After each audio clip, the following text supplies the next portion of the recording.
Dude Keertheeswaran സംവിധാനം ചെയ്ത് പ്രദീപ് രംഗനാഥൻ നായകനായിട്ട് അഭിനയിച്ച സിനിമ ദീപാവലി റിലീസായിട്ടാണ് തിയേറ്ററുകളിൽ വന്നത്. ഇതിനെ തുടർന്ന് ഒരു മികച്ച പ്രതികരണം തിയേറ്ററിൽ ഉണ്ടാക്കിയ സിനിമ കൊമേഴ്ഷ്യലി വിജയിക്കുകയും 100 കോടിയോളം രൂപ തിയേറ്ററിൽ നിന്ന് കളക്ട് ചെയ്യുകയും ചെയ്യുകയുണ്ടായി. പക്ഷേ ഇത് OTTയിൽ കഴിഞ്ഞ മാസം നെറ്റ്ഫ്ലിക്സിൽ വന്നതിന് ശേഷം കാര്യമായിട്ടുള്ള ഒരു ട്രോളാണ് എസ്പെഷ്യലി മലയാളത്തിൽ അല്ലെങ്കിൽ കേരളത്തിൽ ഈ സിനിമയ്ക്കെതിരെ വന്നേക്കുന്നത്.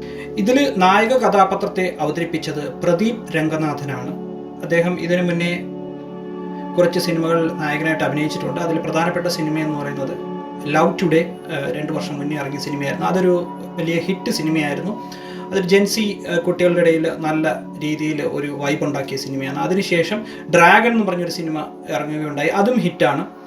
അതിനു മുന്നേ കോമാളി എന്ന് പറഞ്ഞൊരു സിനിമയും അദ്ദേഹം സംവിധാനം ചെയ്തിട്ടുണ്ടായിരുന്നു, ജയം രവി അഭിനയിച്ചു. അപ്പോൾ ഈ സിനിമകളൊക്കെ നമ്മൾ അദ്ദേഹത്തിൻ്റെ ആ ഫിൽമോഗ്രാഫി നമ്മൾ നോക്കുകയാണെന്നുണ്ടെങ്കിൽ പൊതുവെ ഒരു ലവ് അല്ലെങ്കിൽ ബ്രേക്കപ്പ് അതുമായിട്ട് ബന്ധപ്പെട്ടുള്ള തീംസാണ് അദ്ദേഹം കൂടുതൽ അദ്ദേഹത്തിൻ്റെ സിനിമകളിൽ കൈകാര്യം ചെയ്ത് കൊണ്ടിരുന്നത്.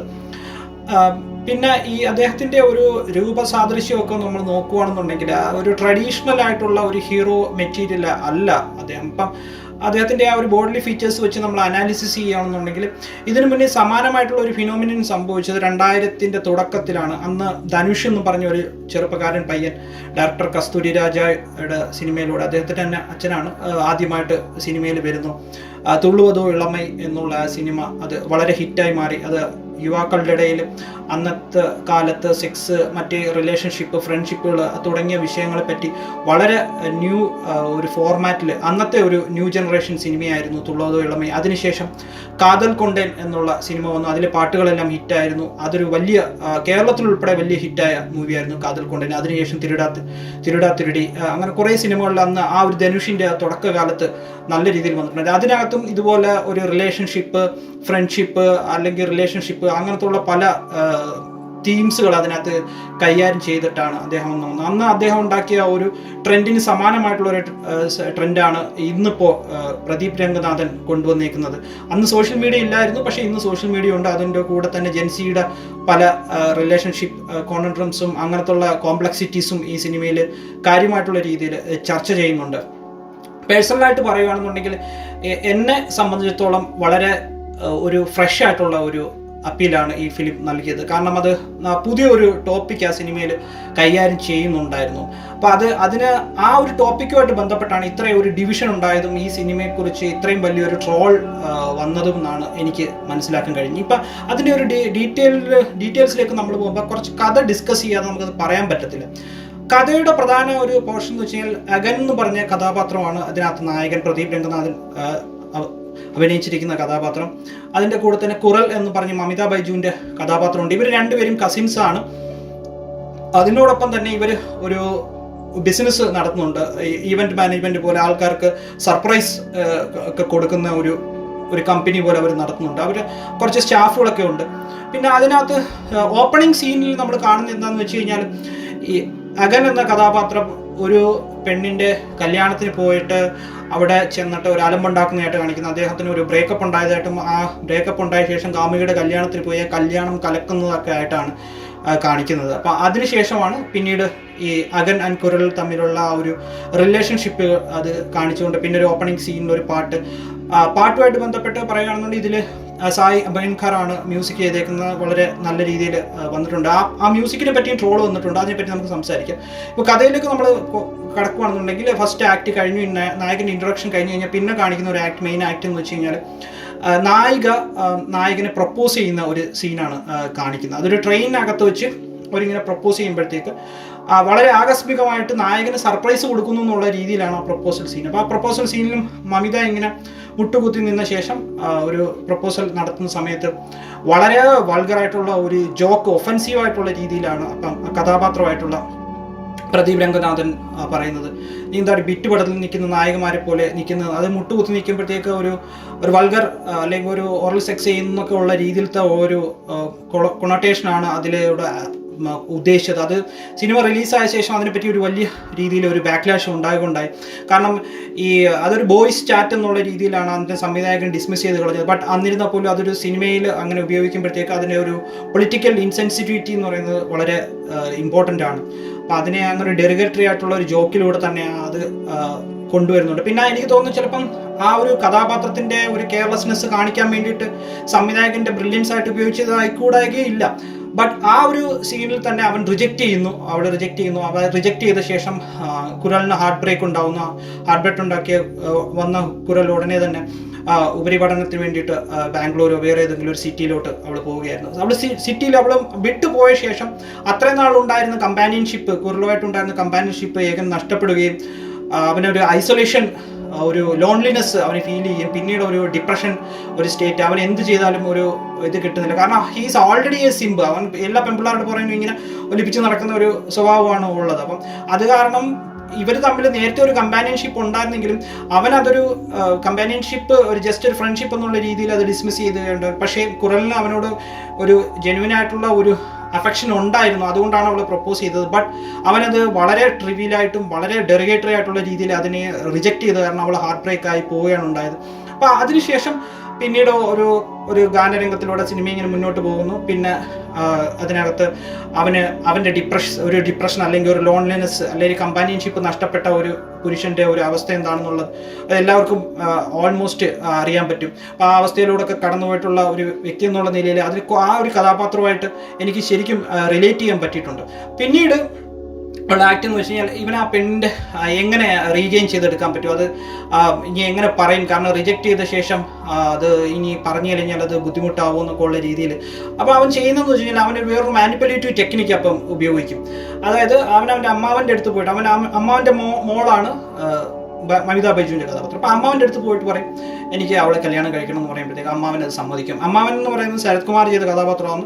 ആ കഥാപാത്രം ഈ സിനിമയിലെ ഒരു പ്രധാനപ്പെട്ട ഒരു കഥാപാത്രമാണ്. ആ കഥാപാത്രത്തിൻ്റെ ചിന്താഗതിക്ക് അനുസരിച്ചിട്ടാണ് ഈ സിനിമയുടെ ഫുൾ ആ ഒരു സ്ക്രീൻ പ്ലേ മുന്നോട്ട് പോകുന്നത്. അപ്പോൾ അമ്മാവൻ എന്ന് പറയുന്നത് ഒരു പവർഫുൾ ആയിട്ടുള്ള പൊളിറ്റീഷ്യനാണ്. He's A minister.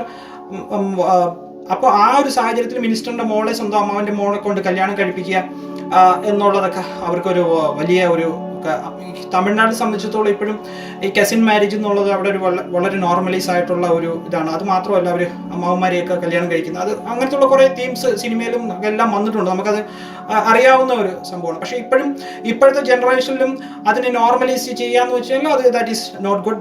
Because cousin marriage എന്ന് പറയുന്നത് തന്നെ ഒരു ഇൻസെപ്റ്റ് ആണ്.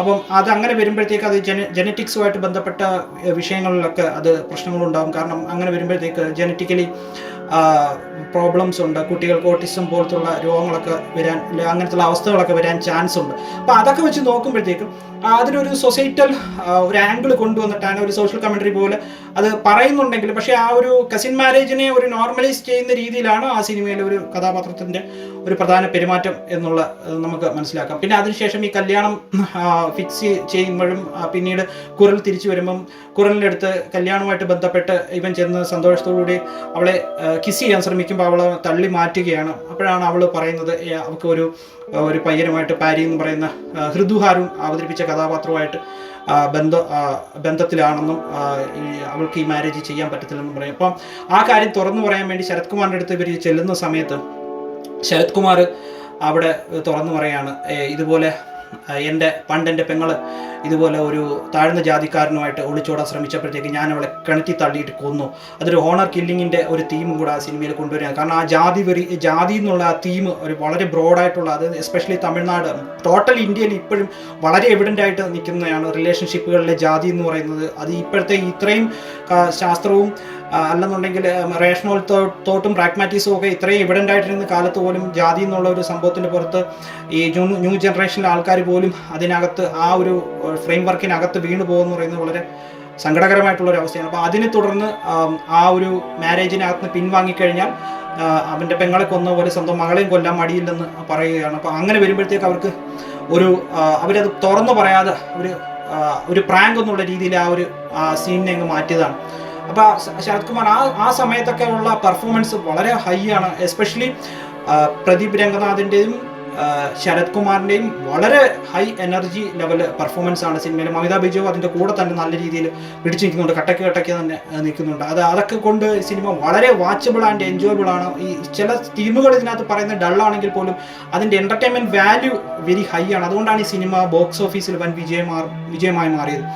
പിന്നീട് ഈ സിനിമയുടെ ഒരു ആക്ട് എന്ന് വെച്ച് കഴിഞ്ഞാൽ ഇവർ തമ്മിലുള്ള മാരേജിലേക്ക് കടക്കുകയാണ്. അപ്പോഴത്തേക്ക് ഇവരവിടെ നിന്ന് എസ്കേപ്പ് ചെയ്ത് പോകാമെന്നൊക്കെ ഉള്ളൊരു പദ്ധതി ഇടുമ്പോഴത്തേക്ക് ആ പാരി എന്നുള്ള കഥാപാത്രം, കുരലിൻ്റെ ബോയ് ഫ്രണ്ടായിട്ട് വരുന്ന പാരി എന്നുള്ള കഥാപാത്രത്തിന് പാസ്പോർട്ട് ഇല്ല. അപ്പോൾ പാസ്പോർട്ടിന് വേണ്ടി അവർ വെയിറ്റ് ചെയ്യുന്ന സമയമാകുമ്പോഴത്തേക്ക് അവർ പിന്നെ കാനഡയിലോ ഇവിടെ പോകാൻ വേണ്ടി ശ്രമിക്കുന്ന സമയത്ത് പാസ്പോർട്ട് കിട്ടിക്കഴിയുമ്പോഴത്തേക്ക് പിന്നീട് വിസ അപ്ലൈ ചെയ്യുമ്പോൾ കുരലിൻ്റെ വിസ റിജക്റ്റ് ചെയ്യുകയാണ്. അപ്പം റിജക്റ്റ് ആവുകയാണ്. അപ്പം കാരണം എന്ന് വെച്ച് കഴിഞ്ഞാൽ കുരൽ പ്രഗ്നൻ്റ് ആണ്. അപ്പം ആ കുരൽ പ്രഗ്നൻ്റ് ആയത് ഭാര്യയുടെ കുട്ടിയുമായിട്ടാണ്. അപ്പോൾ ഓൾറെഡി ഇവർ മാരീഡാണ്, ഏകനുമായിട്ട് മാരീഡാണ്, ബട്ട് ഭാര്യയാണ് ആ കുട്ടിയുടെ അച്ഛൻ. അപ്പോൾ അങ്ങനത്തെ ഒരു കയോട്ടിക് ഒരു മെസ്സാണ് ആ സിനിമയിൽ പിന്നീട് വരുന്നത്. കാരണം നമ്മൾ പല പ്രിയദർശൻ സിനിമയിലും അങ്ങനത്തുള്ള കണ്ടിട്ടുണ്ട്. പക്ഷേ ഇതിനകത്തുള്ള പ്രധാനപ്പെട്ട ഒരു ക്രിറ്റിസിസം ആയിട്ട് ഈ പൊതുവെ യൂട്യൂബേഴ്സ് ഇപ്പം വരുന്നത് എൻ്റെ ഭാര്യ അവൻ്റെയും എന്നുള്ളൊരു ഭാര്യയെ ഷെയർ ചെയ്യുക എന്നൊക്കെ ഉള്ള ഒരു തീമാണ് ഈ സിനിമയിൽ വരുന്നതെന്നൊക്കെ ഉള്ള ഒരു വളരെ ക്രിറ്റിസിസമാണ് ഈ സിനിമയ്ക്ക് ഇത്രയും ട്രോള് വരാനുള്ള കാരണം. ബട്ട് അതൊരു ലൈറ്റ് ഹാർട്ടഡ് കോമഡി എന്നുള്ള രീതിയിൽ നമ്മൾ എടുത്തു കഴിഞ്ഞാൽ അത് പേഴ്സണലായിട്ട് എടുക്കുമ്പോഴാണ് ആൾക്കാർക്ക് അതിനെ ഒരു ഇത് വരുന്നത്. അതൊരു ലൈറ്റ് ഹാർട്ടഡ് കോമഡി എന്നുള്ള രീതിയിലാണ് ആ ഒരു സംവിധായകനെ ഇതിനെ അപ്രോച്ച് ചെയ്തിരിക്കുന്നത്. പിന്നെ അത് മാത്രമല്ല, ഇതൊരു ജെൻസി റിലേഷൻഷിപ്പുകളുമായിട്ട് ബന്ധപ്പെട്ട ഒരു മൂവിയാണ്. അപ്പോൾ അങ്ങനെ വരുമ്പോഴത്തേക്ക് ജെൻസിയുടെ റിലേഷൻഷിപ്പുകൾ എന്തൊക്കെയാണ് ഇപ്പോൾ പൊതുവേ നമ്മളിപ്പം നമുക്ക് അറിയാൻ പറ്റും. ഈ സോഷ്യൽ മീഡിയകളിലൂടെയൊക്കെ നമുക്ക് കാണാൻ പറ്റും. ഇൻസ്റ്റാഗ്രാം, സ്നാപ്ചാറ്റൊക്കെ പോയി നോക്കി കഴിഞ്ഞാൽ അവരുടെ ആ റിലേഷൻഷിപ്പ് ഡൈനാമിക്സ് എങ്ങനെയാണ്, എന്തൊക്കെയാണ്. അപ്പോൾ കുട്ടികൾ ഒരു മറയുമില്ലാതാണ് പല ഇൻസ്റ്റാഗ്രാമിനകത്തൊക്കെ പല വീഡിയോസും ഒക്കെ ചെയ്ത ശേഷം അവർ അപ്ലോഡ് ചെയ്യുന്നത്. അപ്പോൾ അങ്ങനെ ഒരു സാഹചര്യത്തിൽ എനിക്ക് തോന്നുന്നു ഈ മെജോറിറ്റി ആയിട്ടുള്ള റിവ്യൂവേഴ്സ് എല്ലാം ഒരു 90s കിഡ്സോ അല്ലെങ്കിൽ ഒരു 80s കിഡ്സോ ഒക്കെ ആയിരിക്കണം ഇങ്ങനത്തുള്ള വീഡിയോസൊക്കെ ചെയ്ത് അപ്ലോഡ് ചെയ്ത്. കാരണം അവരുടെ മൊറാലിറ്റിക്ക് ഒരിക്കലും യോജിക്കാൻ പറ്റുന്ന ഒരു സ്റ്റാൻഡ് ആയിരിക്കത്തില്ല. അത് എൻ്റെ മൊറാലിറ്റിയും യോജിക്കാൻ പറ്റുന്ന ഒരു സ്റ്റാൻഡല്ല. ബട്ട് സ്റ്റിൽ അതിൻ്റെ ഒരു എൻ്റർടൈൻമെൻറ്റ് വാല്യൂ എന്നുള്ള രീതിയിൽ മാത്രം ആ സിനിമ കാണുമെന്നുണ്ടെങ്കിൽ ഓക്കെ, അത് നമ്മൾ കൂടുതൽ തലയിലേക്ക് എടുക്കാതെ ഒരു പാസീവായിട്ട് കണ്ട് വാച്ച് ചെയ്ത് പോകാമെന്നുണ്ടെങ്കിൽ കുഴപ്പമില്ല. കാരണം ഇതുപോലെ തന്നെ ഭാര്യമാരെ കൺഫ്യൂസ്ഡ് ആയി പോകുന്ന ഒത്തിരി സിനിമകൾ മലയാളത്തിൽ തന്നെ വന്നിട്ടുണ്ട്. ആദ്യത്തെ കൺമണി പോലുള്ള സിനിമകളിലൊക്കെ അങ്ങനത്തെ ഉള്ള ചില കെയോട്ടിക് കുട്ടികളെയാണ് അതിനകത്ത് ചെയ്യുന്നത്. പിന്നീട് അങ്ങനത്തെ കുറേ സിനിമകൾ നമ്മൾ നോക്കിക്കഴിഞ്ഞാൽ അങ്ങനത്തെ റിലവൻറ്റ് തീമുകൾ വന്നിട്ടുണ്ട്. ഇങ്ങനെ ഒരു തെറ്റിദ്ധാരണയുടെ പുറത്തോ അല്ലെന്നുണ്ടെങ്കിൽ ഒരു സത്യം മറച്ചു വെക്കാനും വേണ്ടിയിട്ട് ആൾക്കാർ സ്വാപ്പ് ചെയ്യുന്ന അങ്ങനത്തെ ഒക്കെ ഉള്ള ഒരു തീംസുകൾ വന്നിട്ടുണ്ട്. പക്ഷേ ഇതിനകത്ത് ഒരു ഭാര്യയെ സ്വാപ്പ് ചെയ്യുക എന്നൊക്കെ ഉള്ളത് കുറച്ച് കടന്ന കൈയായി പോയെന്നാണ് പൊതുവെ വിമർശകരുടെ ഒരു വാദം. അതിനുശേഷം ഈ സിനിമയുടെ പിന്നീടുള്ള ആക്ടിനകത്ത് കാണിക്കുന്ന വെച്ചാൽ ആ കുട്ടി ജനിക്കുകയും പിന്നീട് ആ സിനിമയുടെ ക്ലൈമാക്സ് പോർഷനിലേക്ക് പോകുമ്പോഴത്തേക്ക് ഇവൻ്റെ ആ ഒരു ലോൺലെസ് ഹാർട്ട് ബ്രേക്ക് ഒക്കെ പിന്നീട് കുരൽ മനസ്സിലാക്കിയാണ്. കുരലിന് അറിയത്തില്ലായിരുന്നു ഇവന് അത്രത്തോളം അഫെക്ഷൻ ഉണ്ടായിരുന്നുള്ള കാര്യം. അത് ഇടയ്ക്ക് വെച്ചൊരു ഈ കുട്ടിയുടെ ഒരു ബർത്ത്ഡേ ഇവൻറ്റുമായിട്ട് ബന്ധപ്പെട്ട ആ ഒരു സീൻ നടക്കുന്നിടയ്ക്ക് ആ ഒരു ഫ്രണ്ട് കുരലിൻ്റെ അടുത്ത് തുറന്നു പറയും, ഏകൻ നിന്നെ ഇത്രയും സ്നേഹിച്ചിട്ടുണ്ടായിരുന്നു. പക്ഷേ അത് അറിയുമ്പോഴത്തേക്ക് അവൾ ഹാർട്ട് ബ്രേക്ക് ആയി പോകും. അപ്പോൾ അതിനെ തുടർന്ന് അവൾ വിദേശത്തേക്ക് പോകാനിരുന്ന യാത്ര മാറ്റിവെക്കും. ഇനി നിനക്കൊരു ഗേൾ ഫ്രണ്ട് അല്ലെങ്കിൽ നിനക്കൊരു പാർട്ട്ണർ കിട്ടിയ ശേഷം മാത്രമേ ഞാൻ ഈ പോകത്തുള്ളൂ എന്ന് പറയും. അതിനുശേഷം ഏകൻ അവളുടെ ആ ഒരു യാത്ര മുടക്കണ്ട എന്നുള്ള രീതിയിൽ പെട്ടെന്ന് തന്നെ ഒരു പാർട്ട്ണറെ കണ്ടുപിടിച്ച്, അല്ലെങ്കിൽ ഒരു പാർട്ട്ണറായിട്ട് അഭിനയിക്കാൻ വേണ്ടി ഒരു പെണ്ണിനെ കണ്ടുപിടിച്ച് അത് സെറ്റാക്കുകയും അങ്ങനെ ഇരിക്കുന്ന സമയത്ത് വീണ്ടും ഈ പ്രശ്നങ്ങൾ ഉയർന്നു വരികയാണ്. ഈ കുരൽ ഏകനെ ഡൈവേഴ്സ് ചെയ്യാൻ തീരുമാനിക്കുന്നു. എങ്കിൽ മാത്രമേ ഏകനുമായിട്ട് മറ്റേ പെണ്ണിന് മാരേജ് ചെയ്യാൻ പറ്റുന്ന കുരൽ മനസ്സിലായി. ഡൈവേഴ്സ് നോട്ടീസ് വരുമ്പോഴത്തേക്ക് ശരത് കുമാർ ഇത് വാർത്തകൾ അറിയുകയും ഉടനെ തന്നെ ഏകനെ കൊല്ലാൻ വേണ്ടി ശ്രമിക്കുകയും ചെയ്യുന്നു. അപ്പോൾ ഏകനെ കൊല്ലാൻ വേണ്ടി ശ്രമിക്കുന്ന സമയത്ത് കുരൽ തുറന്നു പറയുകയാണ്, എങ്ങനെയൊക്കെയാണ് സംഭവിച്ചത്, ഇതൊക്കെയാണ് പ്രശ്നങ്ങൾ. അപ്പോഴത്തേക്ക് ആ കുട്ടിയെ എടുത്തുകൊണ്ട് ശരത് കുമാർ കൊല്ലാൻ വേണ്ടി പോകുന്ന സമയത്ത് അദ്ദേഹത്തിന് ഒരു ഹാർട്ട് അറ്റാക്ക് വരുന്നതും പിന്നീട് ആ സിനിമ അവസാനിക്കുന്നതായിട്ടാണ്. കാരണം അദ്ദേഹം മനസ്സ് മാറി അദ്ദേഹത്തിൻ്റെ പെങ്ങളെ ശരത് കുമാർ തൻ്റെ പെങ്ങളെ കൊന്ന കാര്യം കൺഫസ് ചെയ്യുകയും ജയിലിൽ പോവുകയും അതിനുശേഷം ഏകന് അവൻ ഒരു ഫേക്കായിട്ട് അഭിനയിക്കാൻ വേണ്ടി കണ്ടുപിടിച്ച പെൺകുട്ടി തന്നെ അവർക്ക് കമ്മിറ്റഡ് ആവുകയും ചെയ്യുന്നതാണ് ആ സിനിമയുടെ ഒരു ലാസ്റ്റ് സീൻ എന്ന് പറയുന്നത്. അപ്പോൾ അതോടുകൂടി ആ സിനിമ തീർന്നു. പക്ഷേ ഇതിനകത്ത് ഈ ഭാര്യ അങ്ങനത്തെ ഉള്ള ഡൈനാമിക്സ്, ഭാര്യയ്ക്ക് ഒരു കാമുകൻ അല്ലെന്നുണ്ടെങ്കിൽ ഭാര്യയ്ക്ക് കാമുകനിലൊരു കുട്ടി എന്നൊക്കെ ഉള്ള തീംസ് കൈകാര്യം ചെയ്യുന്നതുകൊണ്ടായിരിക്കണം ഈ സിനിമയ്ക്ക് അത്രയും വലിയൊരു ബാക്ക്ലാഷ് കിട്ടിയത്. പിന്നെ ഇതിനകത്ത് മറ്റു ഉള്ള പല കാര്യങ്ങളും ഇതിൽ ഡിസ്കസ് ചെയ്യുന്നു. ബ്രോഡർ ആയിട്ടുള്ള സൊസൈറ്റിയൽ കമൻട്രി വന്നിട്ടുണ്ട്. അതിനകത്ത് കാസ്റ്റുമായിട്ട് ബന്ധപ്പെട്ടുള്ള ഇപ്പോഴത്തെ ഈ കാലത്തും കാസ്റ്റുമായിട്ട് ബന്ധപ്പെട്ടുള്ള ഇഷ്യൂസ്, പിന്നെ ഹോണർ കില്ലിങ് വന്നിട്ടുണ്ട്. അതായത് ഒരു താഴ്ന്ന ജാതിയിൽപ്പെട്ട ഒരാളുമായിട്ട് ഒളിച്ചോടി പോയി കഴിഞ്ഞാൽ ഒരു കൊല്ലുക, കേരളത്തിലെ കോണ്ടെക്സ്റ്റിലും ഈവൻ അത് റിലവൻ്റ് ആണ്. നമ്മൾ തുടരും സിനിമയിലും നമ്മളത് കണ്ടതാണ്. തുടരും സിനിമയിൽ അതേ കാസ്റ്റ് ബേസ്ഡ് ഇഷ്യൂവിൻ്റെ പുറത്താണ് മോഹൻലാലിൻ്റെ മകൻ്റെ കഥാപാത്രത്തെ പോലീസുകാരൻ കൊല്ലുന്നത്. അതുപോലെ തന്നെ കെവിൻ നീനു വിഷയം കേരളത്തിൽ വന്നുള്ളത്. അപ്പോൾ അതുകൊണ്ട് നമ്മൾ ഒത്തിരിയും സമൂഹത്തിൽ വളരെ മുന്നേക്കമാണ്. അല്ലെന്നുണ്ടെങ്കിൽ കേരളം അങ്ങനത്തുള്ള കാര്യത്തിൽ പുരോഗമനമാണെന്ന് വന്നാൽ പോലും കേരളത്തിലും അങ്ങനത്തുള്ള ഒറ്റപ്പെട്ട സംഭവങ്ങൾ വന്നിട്ടുണ്ട്. തമിഴ്നാട്ടിൽ കുറച്ചുകൂടെ കൂടുതലാണ്. എസ്പെഷ്യലി ഉത്തരേന്ത്യയിലൊക്കെ പോയി കഴിഞ്ഞാൽ ഇതുമായിട്ട് ബന്ധപ്പെട്ടുള്ള ഒത്തിരിയും കേസുകളുണ്ട്. അതുമായിട്ട് ബന്ധപ്പെട്ട കുറേ സിനിമകൾ അവിടെ വന്നിട്ടുണ്ട്. പിന്നെ ജെൻസി ജനറേഷൻ്റെ ഒരു ഡൈനാമിക്സ് ഈ സിനിമയിൽ നല്ല രീതിയിൽ പറയുന്നുണ്ട്. അവരെങ്ങനെയാണ് റിലേഷൻഷിപ്പുകൾ കാണുന്നത്. അതിനകത്ത് തന്നെ ഈ താലിയുമായിട്ട് ബന്ധപ്പെട്ട ഞാൻ താലി കെട്ടിയ പെണ്ണിനെ വേറൊരുത്തൻ ഇത് ഗേൾഫ്രണ്ടായിട്ട് ഇരിക്കുന്നു എന്നൊക്കെ ഉള്ള ആ തീം അവൻ ഇങ്ങനെ പറയുമ്പോഴത്തേക്ക് അതിനെയൊക്കെ ഒരു സോഷ്യൽ കമൻട്രി എന്നുള്ള രീതിയിൽ വളരെ ഒരു ക്രിറ്റിസിസം വന്നിട്ടുണ്ട്. പിന്നെ അതുപോലെ തന്നെ കുറച്ച് ഓർത്തഡോക്സ് ആയിട്ട് ചിന്തിക്കുന്ന ആൾക്കാർക്ക് ഈ സിനിമയുടെ ആ ഒരു തീമിന്, ഒരു താലിയുടെ പവിത്രത എന്നൊക്കെയുള്ള തീമിന് അവർക്ക് ഡൈജസ്റ്റ് ചെയ്യാൻ പറ്റുന്നതിനെക്കാട്ടി, കാരണം നമ്മുടെ സൊസൈറ്റി അത്രയും വികലമായി പോയിട്ടില്ല, അല്ലെങ്കിൽ നമ്മുടെ മോറൽ വാല്യൂസ് അത്ര വികലമായി പോയിട്ടില്ല എന്നുള്ള രീതിയിൽ കുറച്ച് ആൾക്കാർ അതിനെ വിമർശിക്കുകയുണ്ടായി. അത് തന്നെയാണ് ആ സിനിമയുടെ ഒരു പ്രധാനപ്പെട്ട തീം. അതായത് ആ ഒരു പാട്രിയാർക്കൽ മെൻറ്റാലിറ്റിയിലാണ് നമ്മളിപ്പോഴും ഉള്ളത്. അപ്പോൾ പാട്രിയാർക്കൽ മെൻറ്റാലിറ്റിയിൽ നിന്ന് നമ്മൾ ചിന്തിക്കുമ്പോഴത്തേക്ക് അങ്ങനത്തുള്ള ചില ഇൻസ്റ്റിറ്റ്യൂഷണലൈസ്ഡുള്ള ചില സിമ്പിൾസ് ഇപ്പോഴും നമ്മുടെ സൊസൈറ്റിയിൽ വളരെ ഇമ്പോർട്ടൻ്റ് ആണ്. പക്ഷേ നമ്മൾ വെസ്റ്റേൺ സൊസൈറ്റിയിലൊക്കെ പോയി കഴിഞ്ഞാൽ ഇവിടെ മാരേജ് എന്നൊക്കെ പറയുന്നത് രണ്ടുപേര് തമ്മിൽ കല്യാണം കഴിക്കുമ്പോൾ ഇവിടെ താലിയൊന്നും ആരും കെട്ടുന്നില്ല, ഇവിടെ ഒരു റിങ് മാറുന്നു, അത്രേ ഉള്ളൂ. അപ്പോൾ ഇവിടുത്തെ വെസ്റ്റേൺ സൊസൈറ്റിയിലെ സംസ്കാരം അനുസരിച്ച് താലിക്ക് ഇവിടെ താലി എന്ന് പറഞ്ഞ സാധനം അങ്ങനത്തെ ഒരു സിമ്പിൾ, ഒരു ഇൻസ്റ്റിറ്റ്യൂഷണലൈസ്ഡ് സിമ്പിൾ ഇവിടെ വെസ്റ്റേൺ സൊസൈറ്റിയില്ല. ബട്ട് സ്റ്റിൽ ഇന്ത്യയിലും അങ്ങനത്തുള്ള നമ്മുടെ എസ്പെഷ്യലി ഈ ഇങ്ങനത്തുള്ള ഒരു സംസ്കാരം നിൽക്കുന്ന സ്ഥലത്ത് അതൊരു വളരെ ഇമ്പോർട്ടൻ്റ് ആയിട്ടുള്ള, കാരണം അതിനെയൊക്കെ വാല്യൂ കുറച്ച് കാണിക്കുന്നത് സമൂഹത്തിൽ ബാക്ക്ലാഷ് ഉണ്ടാവും. ബട്ട് അത് ജെൻസി ജനറേഷന് എന്ത് മെസ്സേജാണ് കൊടുക്കുന്നുള്ളതാണ് കൂടുതൽ ആൾക്കാർക്കും ഇതിലൊരു കൺഫ്യൂഷൻ ഉണ്ടാവും. കാരണം അതായിരിക്കും ഇത്രയും ബാക്ക്ലാഷ് ഉണ്ടാവുന്നതിൻ്റെ ഒരു പ്രധാനപ്പെട്ട കാരണം. താലി വേണോ അല്ലെ താലി വേണ്ടേ, അത് കല്യാണം എന്നുള്ളത് ഇവന്റ് വേണോ, അതോ രണ്ടുപേർക്ക് കല്യാണം കഴിക്കുന്ന ഇതിൻ്റെ ഒന്നും ആവശ്യമില്ല, ഇൻസ്റ്റിറ്റ്യൂഷണലൈസ് ചെയ്യുന്നതിന് വേണ്ടി പോയി രജിസ്റ്റർ മാരേജ് കഴിച്ച ശേഷം ജീവിക്കാം എന്നുള്ള തീരുമാനങ്ങളൊക്കെ എടുക്കുന്നുണ്ട്. അതൊന്നും വേണ്ട, ഒരു തരത്തിലുള്ള ഇൻസ്റ്റിറ്റ്യൂഷണലൈസും വേണ്ട, രണ്ടുപേരും ഒരുമിച്ച് താമസിക്കുന്നു, അതിനുശേഷം ഒരു തരത്തിലുള്ള ഒരു ബോണ്ടേജും ഇല്ല, അവർ അതിനുശേഷം പിരിഞ്ഞു പോകുന്നു. നമ്മളിപ്പോൾ എല്ലാം കാണുന്നുണ്ട് റിലേഷൻഷിപ്സുകൾ, സിറ്റുവേഷൻഷിപ്പുകൾ, ബെഞ്ചിങ്, അങ്ങനത്തുള്ള പല ടേംസുകളും ഇപ്പം ജെൻസിയുടെ ഇടയ്ക്ക് വളരെ റിലവൻ്റ് ആണ്. അപ്പം അങ്ങനെയൊക്കെ നോക്കുമ്പോഴത്തേക്ക് ഇപ്പോൾ ആ സിനിമയിൽ പറഞ്ഞേക്കുന്നത് വെച്ച് കഴിഞ്ഞാൽ ഒരു മാരേജിന് ശേഷം വൈഫിൻ്റെ ബോയ്ഫ്രണ്ടിൻ്റെ കൂടെ അവർക്ക് ഉള്ള റിലേഷൻഷിപ്പിനെ പറ്റിയൊക്കെ ആലോചിക്കുമ്പോഴത്തേക്കും നമ്മളിപ്പം ഈ ഇടയ്ക്ക് പുതുതായിട്ട് വന്ന ഒരു സർവേ കാണുന്നതെന്ന് വെച്ച് കഴിഞ്ഞാൽ അർബൻ ഇന്ത്യയിൽ 40% ആൾക്കാർക്കും ഓഫീസ് റൊമാൻസ് ഉണ്ട്. കാരണം ഇപ്പോഴത്തെ ഒരു ജെൻസി അല്ലെന്നുണ്ടെങ്കിൽ ഇപ്പോഴത്തെ ഒരു ജനറേഷൻ്റെ ഒരു പ്രധാനപ്പെട്ട ഒരു സംഭവം എന്ന് വെച്ചാൽ ആൾക്കാരുടെ പ്രൊഫഷണൽ ലൈഫും ആൾക്കാരുടെ പേഴ്സണൽ ലൈഫും വളരെ ഈക്വൽ ആയിട്ടാണ് പോകുന്നത്. കാരണം ആണും പെണ്ണും ജോലി ചെയ്യുന്ന ഒരു സാഹചര്യമാണ് അർബൻ ഇന്ത്യയിലുള്ളത്. അല്ലെന്നുണ്ടെങ്കിൽ അവർക്ക് നല്ലൊരു ലൈഫ് സ്റ്റൈൽ ഉണ്ടാക്കാൻ പറ്റില്ല. ആ സാഹചര്യത്തിൽ ആണുങ്ങൾക്ക് ഓഫീസിൽ ഒരു റൊമാൻറ്റിക് റിലേഷൻഷിപ്പും പെണ്ണുങ്ങൾക്ക് ഓഫീസിലുള്ള റൊമാൻറ്റിക് റിലേഷൻഷിപ്പ് സെപ്പറേറ്റ് ഉണ്ട്. ഈവൻ അവർ മാരീഡായിട്ട് താമസിക്കും പോലും. അപ്പം അവർക്ക് രണ്ട് ലൈഫാണ് അവർക്കുള്ളത്, പ്രൊഫഷണൽ ലൈഫും പേഴ്സണൽ ലൈഫും. അങ്ങനെയൊക്കെ വരുമ്പോഴത്തേക്ക് ഈ സിനിമ ഉയർത്തിവിടുന്ന ചോദ്യങ്ങൾ വളരെ ഡെപ്തിലുള്ള ചോദ്യങ്ങളാണ്. അതുകൊണ്ടാണ് ഞാൻ പറഞ്ഞത് ഈ സിനിമയുടെ തീം വളരെ യുണീക്കായിട്ടും വളരെ റിഫ്രഷിംഗ് ആയിട്ടുള്ള ഒരു തീമാണ്. പക്ഷേ ആ തീം എത്രത്തോളം സൊസൈറ്റിക്ക് ഒരു നല്ല ഒരു സന്ദേശം കൊടുക്കുന്നു എന്നൊക്കെ ഉള്ളത് പറയാൻ എനിക്ക്, ഞാനത് ഡിബേറ്റബിൾ ടോപ്പിക്കാണ്. ഞാനങ്ങനെ ആ സിനിമയ്ക്ക് നല്ലതാണെന്നും മോശമാണെന്നും പറയുന്നില്ല. ബട്ട് അത് കാണുന്ന ആൾക്കാരാണ് അതിനെപ്പറ്റി കമൻറ്റ് പറയേണ്ടത്. കാരണം അല്ലാതെ ഒരു റിവ്യൂവർ പറയുന്ന പോലെ അത് മോശമാണ് അല്ലെന്നുണ്ടെങ്കിൽ അത് അങ്ങനത്തെ ഉള്ളൊരു തീമാണ്. ഇതെല്ലാം നമ്മുടെ സമൂഹത്തിൻ്റെ ഭാഗമാണ്. ഇങ്ങനൊന്നും സമൂഹത്തിൽ സംഭവിക്കാതെ അത് ആ സംവിധായകൻ്റെ ഒരു ഫാൻറ്റസി ആണെന്ന് ഞാൻ പരിപൂർണമായിട്ട് വിശ്വസിക്കുന്നില്ല. ബട്ട് കുറച്ചൊക്കെ ഫാൻറ്റസി കാണും. പിന്നെ ആ സംവിധായകൻ്റെ ജീവിതത്തിൽ നിന്നുള്ള അനുഭവങ്ങളും അദ്ദേഹം ഉപയോഗിച്ചിട്ടുണ്ടായിരിക്കാം. അപ്പോൾ അങ്ങനെ നോക്കുമ്പോഴത്തേക്ക് ഈ സിനിമയുടെ ബ്രോഡർ ആയിട്ടുള്ള ആ themes, especially friendship and marriage, എങ്ങനെയാണ് ഫ്രണ്ട്ഷിപ്പിൻ്റെ ലിമിറ്റ് എന്താണ്, ആ ഫ്രണ്ട്ഷിപ്പ് എന്നുള്ള ലിമിറ്റ് മാറിയിട്ട് അത് മാരേജിലോട്ട് മാറുന്നതും കസിൻസ് തമ്മിലുള്ള ഡൈനാമിക്സ് തുടങ്ങിയ വളരെ ബ്രോഡർ ആയിട്ടുള്ള തീമിലാണ് ഇത് സിനിമ കൈകാര്യം ചെയ്തുകൊണ്ടിരിക്കുന്നത്. അതിനുശേഷം കുറൽ വിദ്യാഭ്യാസത്തിന് വേണ്ടി വേറൊരു സിറ്റിയിൽ പോകുമ്പോഴത്തേക്ക് അവിടെ വെച്ചിട്ടാണ് പാരി എന്ന് പറഞ്ഞ കഥാപാത്രത്തെ പരിചയപ്പെടുന്നത്. അങ്ങനെ ആകുമ്പോഴത്തേക്ക് പെൺകുട്ടികൾ ഒരു ഔട്ട്ലുക്ക് കിട്ടി പുറത്ത് പോകുമ്പോൾ കസിൻ മാരേജ് എന്നുള്ളതിൽ നിന്ന് ആ ഒരു കുറച്ചുകൂടെ പുറത്ത് പോയിട്ട് ആ ഒരു സോഷ്യൽ കണ്ടീഷനിങ്ങിൽ നിന്ന് മാറിയിട്ട് കുറച്ച് ഫ്രീ ആയിട്ട് ചിന്തിക്കുമ്പോഴും she is more about liberation of her mind and body എന്നുള്ള ഒരു തീമും കൂടെ അതിനകത്ത് വയ്ക്കുന്നുണ്ട്. കാരണം കുരൽ എന്നുള്ള ഒരു കഥാപാത്രത്തിന് ഒരു വളരെ നല്ല രീതിയിലുള്ള ഒരു